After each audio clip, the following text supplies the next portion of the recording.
How to change voice pitch in CapCut. Hello guys, this is Atticus and welcome back to another tutorial video.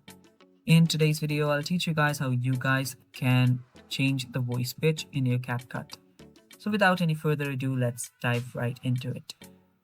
First step, simply import the video that you want to change the voice pitch of. After you do that, you'll see the audio section right here. Under the audio section, you can see this voice changer section. Tap on that. And from here, you will see these many options available. What you'll need to do is choose whichever one that you want. You can see the pitch here, that is the high, low, and other stuff. So the diamonds one that you see is for premium users only. So if you're a premium user, you'll have a really wide range of voice pitches available for you. So for non premium users, you'll just have to use high and low for here.